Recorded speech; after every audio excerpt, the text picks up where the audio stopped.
Au nom du Père, du Fils et du Saint-Esprit, ainsi soit-il. Bien chers fidèles, ce 15e dimanche après la Pentecôte est attorgné par d'autres fêtes très importantes. Aujourd'hui même, l'impression des stigmates dans les mains, dans les pieds, dans la poitrine de Saint François. Le 15, nous avions la fête des 7 douleurs. Le 14, l'exaltation de la Sainte Croix. Le 12 septembre, le fête du Saint-Nom de Marie. La fête qui nous a valu la victoire sur les Turcs à Vienne. Donc des fêtes qui nous rapprochent au grand mystère de notre Seigneur Jésus-Christ, de sa passion, lesquelles Saint François aussi, il faut quand même rappeler, Padre Pio a été rendu participant, mais surtout les 7 douleurs de la Très Sainte Vierge Marie, reine des martyrs, nous rapprochent beaucoup du mystère, grand mystère de notre religion, la mort, la résurrection, l'ascension de notre Seigneur Jésus-Christ, et ainsi aussi notre rédemption. Et nous ne pensons jamais assez au grand mystère de la rédemption. Et n'ayant pas devant les yeux le grand mystère de la rédemption, nous oublions les réalités de Dieu, la réalité de la grâce divine. Qu'est-ce que cela veut dire? Le don de Dieu, de sa vie. Et nous finissons par nous aplatir, ne plus penser, ne plus évaluer, ne plus réfléchir selon le critère de l'éternité. Et voyez, quand c'est le cas pour les pauvres païens, pour ceux qui n'ont jamais connu l'Évangile ou ceux qui sont détenus par la folie de l'islam, c'est une chose. Quand c'est les modernistes qui sont traînés par l'église de Roncalli, Montini, Wojtyla, Ratzinger, Bergoglio, c'est aussi une autre chose.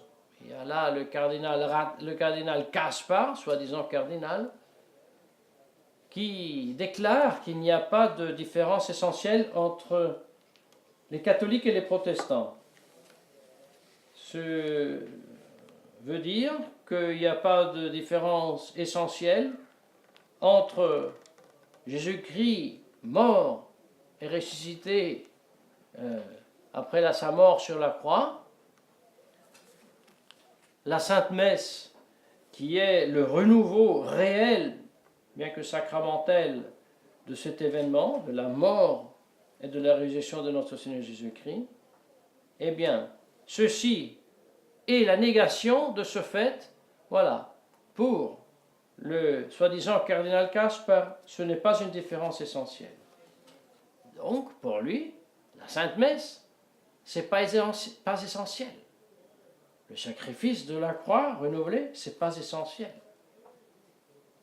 Parce que, pour Luther d'ailleurs, la grâce, d'une certaine manière, n'était pas essentielle. Parce que c'est en tant que pécheurs que nous sommes sauvés. Le bon Dieu nous porte avec soi, pécheurs que nous sommes. Sans le changement interne de notre âme, de notre être, de notre comportement, de notre faire, par l'action de la grâce divine. Sans tout cela. Bon, tous ces gens-là, pourrions-nous dire, sont excusés s'ils ne considèrent pas les choses divines. Mais bien chers fidèles, gare aux traditionnalistes. Parce que les traditionnalistes, ces réalités les connaissent. Les traditionnalistes connaissent la réalité que Dieu, il n'y en a qu'un seul, et c'est la Sainte Trinité. Ils savent que la deuxième personne s'est faite homme et qu'elle est descendue du ciel et qu'elle s'est incarnée, et comme elle dit dans l'imitation de notre Seigneur Jésus-Christ, Thomas von Kemp, et qu'elle est venue à se charger de nos infirmités, de notre misère, afin que nous soyons à notre tour capables de porter, supporter la notre misère sans nous indigner, sans nous rebeller, et ainsi rejoindre par la grâce de Dieu et notre coopération l'éternelle béatitude, comme c'était le cas du bon larron, à la différence du mauvais larron qui blasphémait. Le bon larron remerciait, confessait qu'il avait mérité sa peine et savait que sans le Christ, il ne la pouvait pas rendre, disons, utile, et il lui demande: pense à moi quand tu rentreras dans ton royaume. Première canonisation de toute l'histoire de chrétienté. Aujourd'hui encore, tu seras avec moi dans le paradis. C'est ça notre vie, rien d'autre. Tout le reste vient après. Savoir si Pyongyang jette sa bombe atomique, si Trump fera ceci, si Poutine fera cela, si l'Europe ainsi, si l'Europe cela, l'invasion islamique ainsi, l'invasion islamique oui ou non, ça vient tout après. C'est à considérer, bien sûr, mais ça vient tout après. Tout d'abord, suis-je ou suis-je pas au pied de la croix, en union avec la très sainte Vierge Marie et le bon larron? Si je considère la religion catholique par autre chose que ce premier point, je pourrais être aussi très érudit. Je pourrais être un très grand connaisseur de la scène catholique, traditionnaliste, dans tous ses aspects, les infinies réalités, c'est des vacantistes, ne pas c'est des vacantistes, ceci, cela.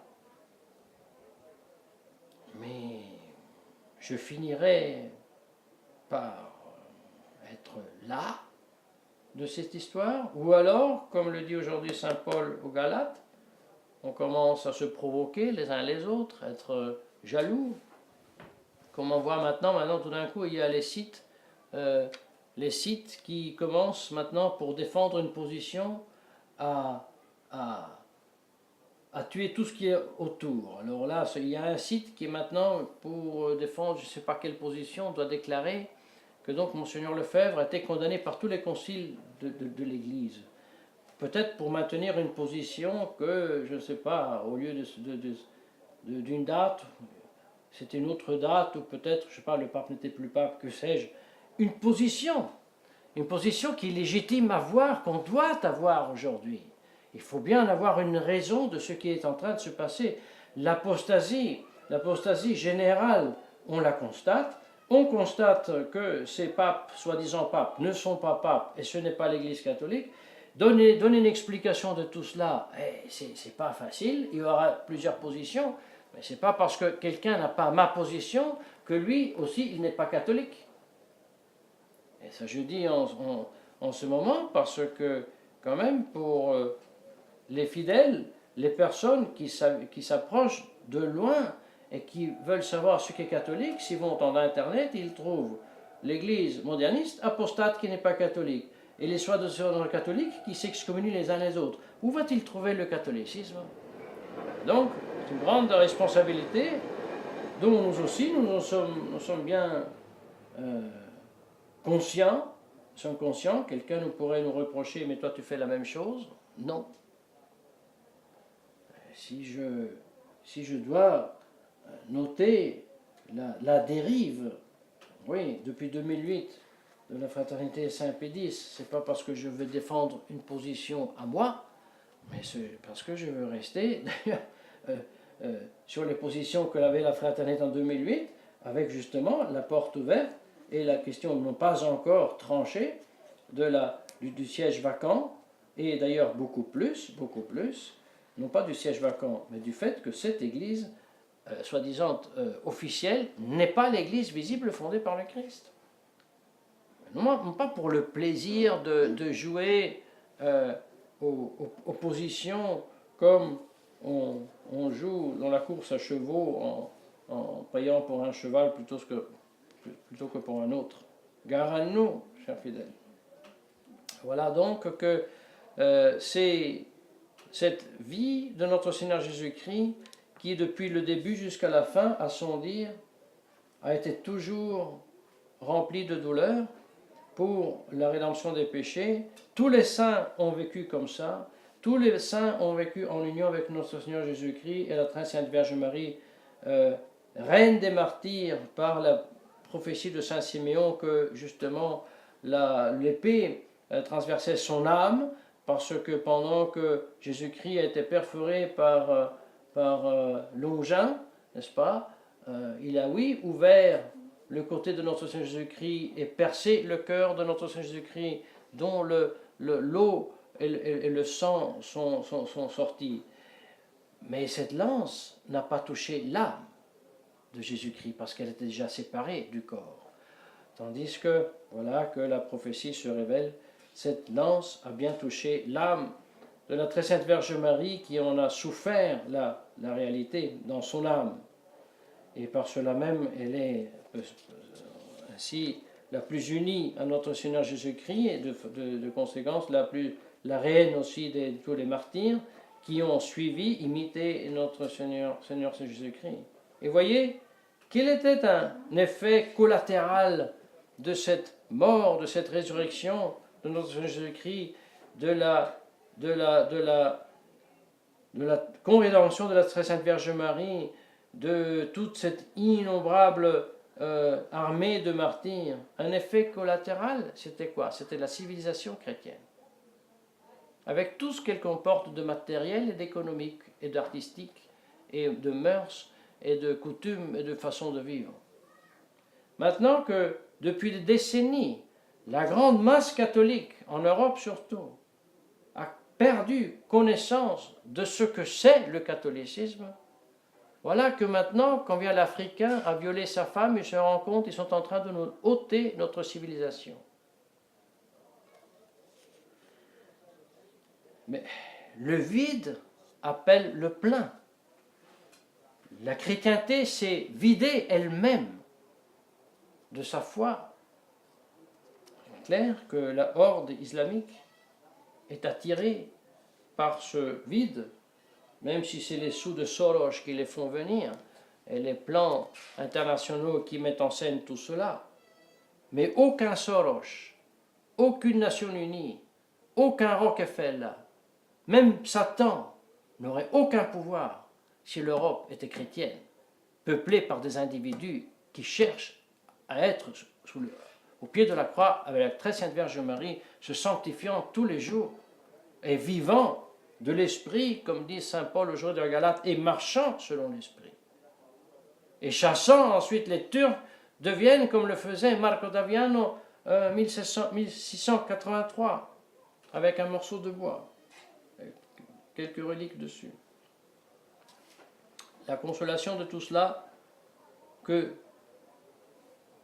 c'est l'unique espérance pour aussi nous libérer de la tyrannie de l'islam qui incombe, mais nous libérer beaucoup plus de la bien pire tyrannie du libéralisme maçonnique et de ceux que le Concile Vatican II célèbre comme supérieurs aux chrétiens, mais qui seront chrétiens lorsque se seront convertis, mais en attendant sont les ennemis de notre Seigneur Jésus-Christ. De tout cela, la très sainte Vierge veuille nous préserver. Au nom du Père et du Fils et du Saint-Esprit, ainsi soit-il.